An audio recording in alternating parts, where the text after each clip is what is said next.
Hello, everyone. My name is Bruno Marquez and I'm your English teacher. I want to start this class by asking you, guys. Do you have any questions about the class? Or any questions about learning English or a difficult grammar topic you want to improve? Yes, teacher. I have an important question to ask you, please. Sure. Come here. Come here, so everyone can listen to you and also the answer, please. Hi, teacher. It's nice to meet you. My name is Joshua and I have a question. It's a pleasure, Joshua. Tell us, what is your question? How can I help you? I really want to know something. All the teachers we had told us, you have to think in English. And I know it's important to think in English to speak in English, but how do we do that? All our previous teachers told us to think in English, but they never told us how to do that. Oh, I know what you mean and yeah, you're right. Teachers usually doesn't tell you how. Well, I hope everyone is paying attention because I'm going to tell you how to think in English. Thinking in a foreign language is essential.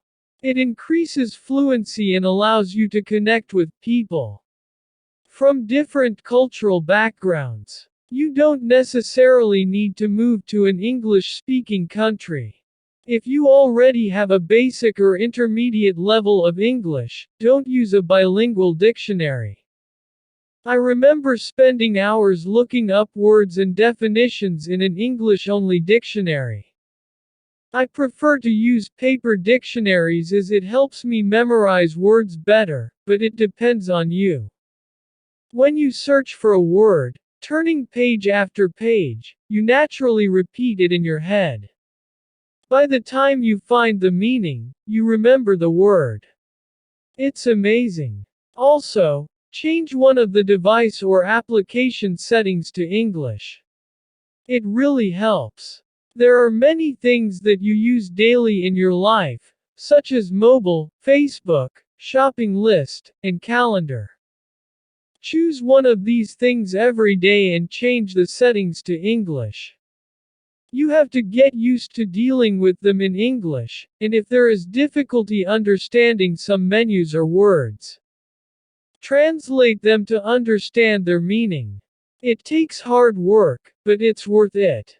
What else? Oh, something that it's really helpful is to talk to yourself all the time. I know it may sound crazy, but it really works.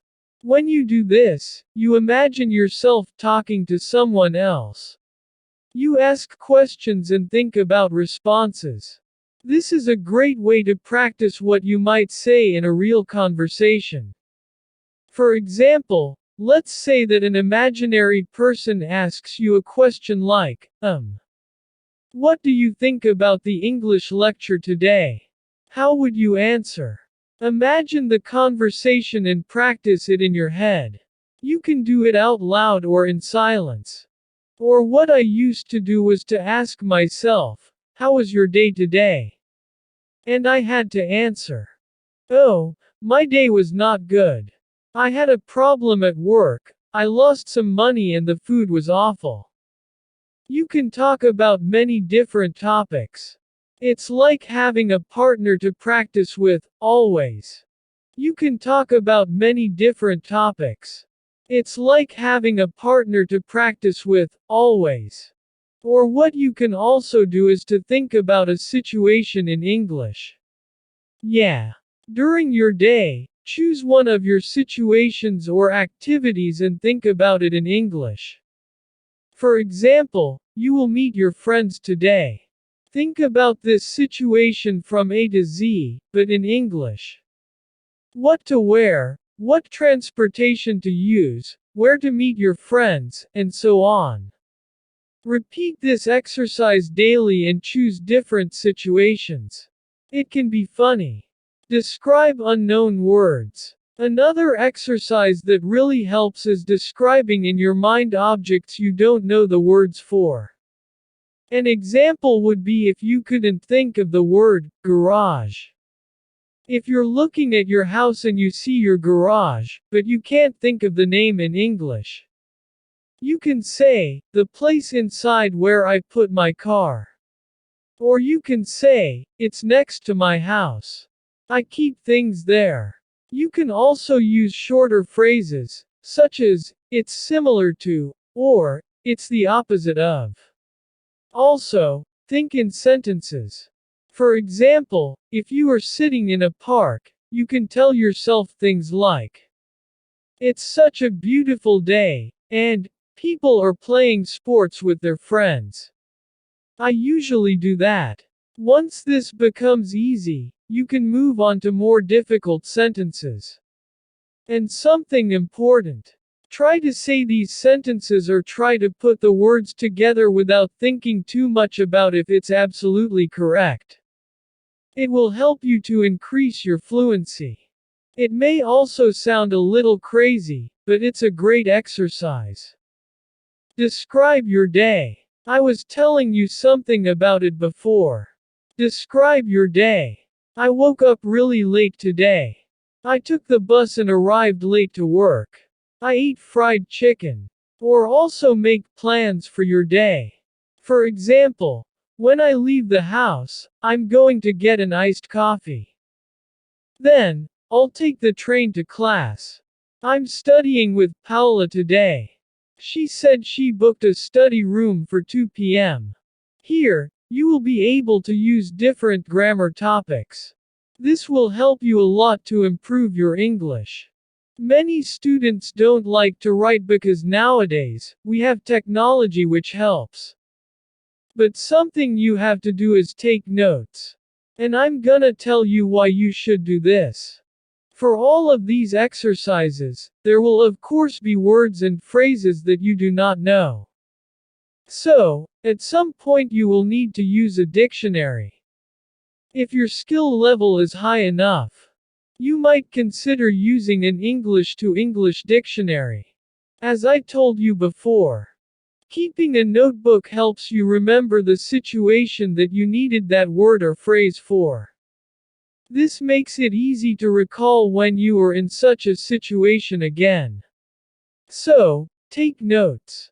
The biggest challenge is dealing with the frustration that comes with not being able to express yourself fully. The key is positive thinking and staying motivated. Don't give up. Finally, practice it daily. How much time should you spend on these exercises? Well, do a little every day. So when you're doing it every day, over and over again, little by little. That's the key. Because, when you make things a habit, then it just pops up into your mind. Without thinking, and then, before you know it, really, you're thinking in English.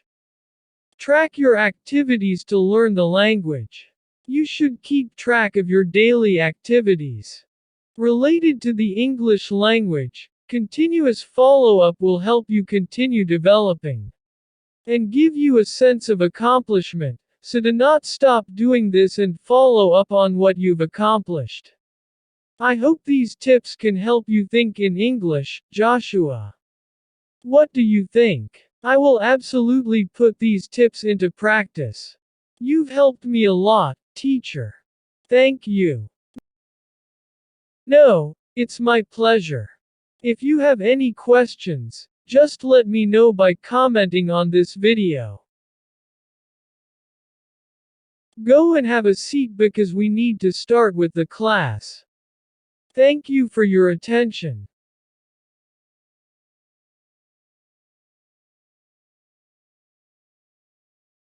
Dear listeners, I hope you like this conversation. If you cool and improve your English a little more, please subscribe to the channel and share this video with friends. And if you want to support this channel, you can join us or click on the Super Think button. Thanks.